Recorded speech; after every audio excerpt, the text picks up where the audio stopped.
everyone. I'm Sherry Schmaus, a civilian contractor for the Montana Army National Guard. Now, most of you know me because I've been around in the Risk Reduction Office for the last 5 years. I started out in suicide prevention, and now I'm the Alcohol and Drug Control Officer. Now, my job is to train soldiers how to reduce their risk through education and training. I brought you to my happy spot today to teach you the resilient skill of energy management. Now, we know that the goal of energy management is self-regulation.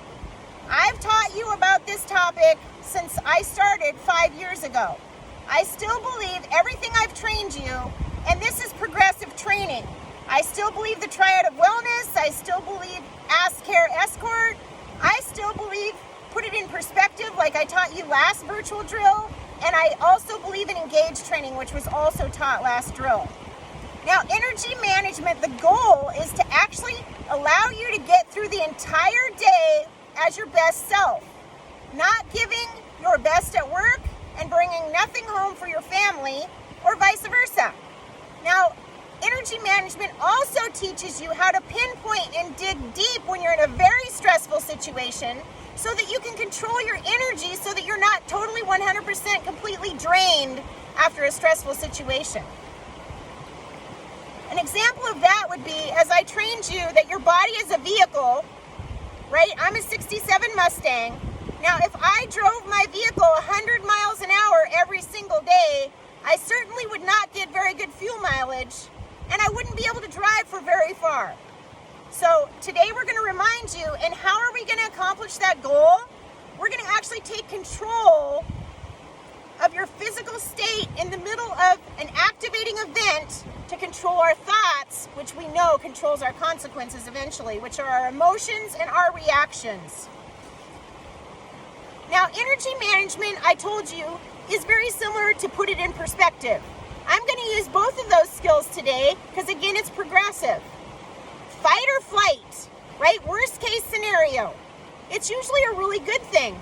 If you're running from a bear, you want to have fight or flight, right? Your body gives you a burst of energy. It increases your heart rate and your circulation because you're running from a bear.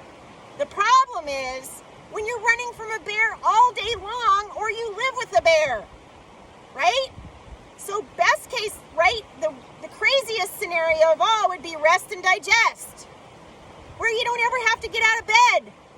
We know that's not realistic because we all have jobs to do. So putting it into perspective, we're going to find an efficient use of your energy so you can get the best fuel mileage out of your vehicle. Now, when you're in fight or flight, there's too much energy, right? And when you're in rest and digest, there's not enough energy. That we spend most of our time in that fight or flight, which causes adrenal fatigue and also increases in cortisol. Now, we run our vehicles 100 miles an hour, and then when it's time for bed, we expect it to go 0. That's a challenge. We'll talk a little bit more about that later. Now, there's 3 skills to energy management. The first one is proactive ATC. Now, if you remember, ATC stands for an activating event that creates a thought that actually has a consequence, which is your emotions and your own personal reactions. An example of one of these events maybe is the APFT or the ACFT that may or may not be coming up soon. The worst case thoughts you could possibly have, right? I feel sick, I'm gonna fail, I'm gonna die, right? With those kind of thoughts, what kind of consequences do you think you're gonna have? Yeah, exactly. You're going to be worried. Your heart rate's going to increase. You're going to feel sick. Best case scenario, right? The event is canceled. You get a pass and you don't even have to take it. And you never have to take it ever again. Well, unfortunately, we know that's not true either. Eventually, you'll have to take another fitness test, either the APFT or the ACFT. Putting it in perspective means we're going to figure out how to get you in your individual zone of optimal functioning. Which brings us to number 2, which is interpreting physical reactions, right? You can plan ahead for the APFT or ACFT. You know it creates anxiety. So when you get there and your heart's pumping and you're feeling sick, you can talk yourself through it. You can tell yourself, I know this is just my body telling me and preparing me for an event. I perform really well under pressure. I've done it before. I've trained for this event. I am prepared. Heck, I work out for more than 45 minutes, and this event is 30 minutes with breaks. I got this thing. Well, during stressful situations, you used to call your mom. Now, I'm teaching you how to call your calm. The third way is through slow, deliberate breathing. Now, it's called diaphragm breathing. You maybe or maybe haven't heard of it before, right? We breathe every single day, but are we doing it justice? What I want you to do is I want you to take 5 slow counting breaths and hold it for 5 and release it for 5. We can do it together. Ready?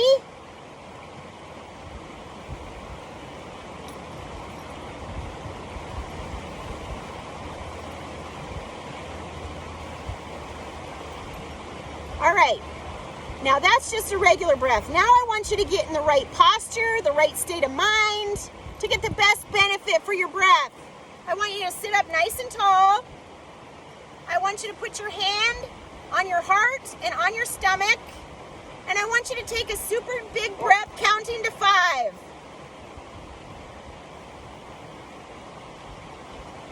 Exhale.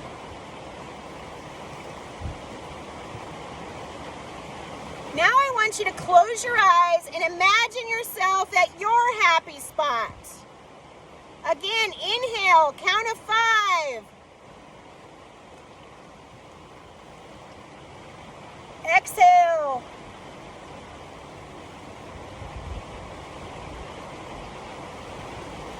Inhale. Exhale. I want you to practice that on your own. It's kind of weird to practice it with me. But what I want you to feel is I want you to feel belly breathing. I want your mind to go to a happy place, right? That's your calm. Rest and digest isn't just when you're sleeping. You can go to your rest and digest and find your calm anytime. Whether it's, anytime during the day that you feel like you're a little bit overwhelmed, to that big, huge fitness test that you're about ready to take. It increases your efficiency, it increases your healing, and it decreases your insomnia, which we talked about, struggle sleeping.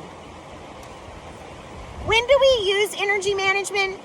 Well, I would say we use it all day long, but I would encourage you to start thinking more seriously about using it before, during, and after a stressful event.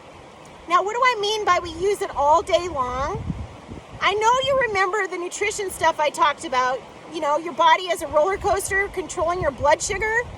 Well, your blood sugar controls your energy level from start to finish. And if you remember right, I suggested that you never eat carbs alone. You eat protein, carbs, and fat to get the most fuel mileage out of your vehicle.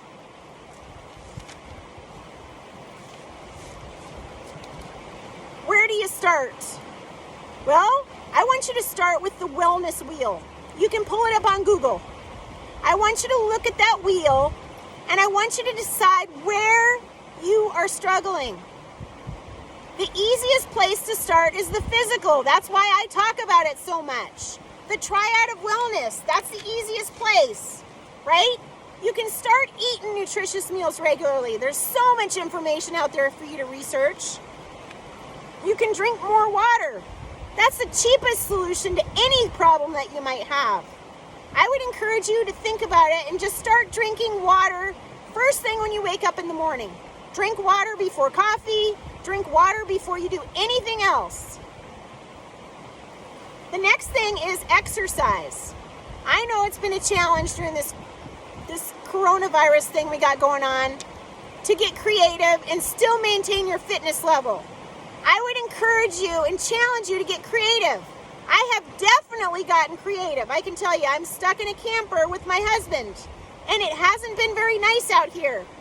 It's been windy every single day. Today's the very first nice day I've had, so I was excited to bring you guys to my happy spot. If you have any creative ideas about exercises that maybe you even created through all of this, don't hesitate to share them on our Facebook page. We all look forward to something new and learning from other people's brain power. Now, the last thing to the triad of wellness is sleep, right? Rest and digest. We need that time to recover our bodies. We work them very hard. We overwork them. That's what the problem is in our society today, is we never slow down. If you're struggling with sleep, do some research on how to sleep better. If none of those things work, get a sleep test. Get a hormone test, whatever it is. Sleep is where the magic happens. Recovery. Without it, we wouldn't be able to perform. That circadian rhythm thing is a real thing. Now, I want to encourage you to engage with yourself, right? What did engage teach us? To be aware of ourselves, what's serving you and what's not. On that wheel of wellness, which one of those things do you need to work on? And leadership, right? Be responsible. Health is self-leadership. Take responsibility for your health and wellness. And having a plan, as we know, for success is how we all improve our wellness. Now remember, resilience takes practice. We were not born with it. Call your calm whenever you need it. Check out the flyer attached to the virtual training also. The resilience skill of the month is energy management. I hope you guys are dealing with this coronavirus thing in a healthy way. We'd love to hear from you about the creative exercises you've came up with. Energy and motivation to you, also willpower. Have a wonderful day, and I'll hopefully see you next month for a regular drill.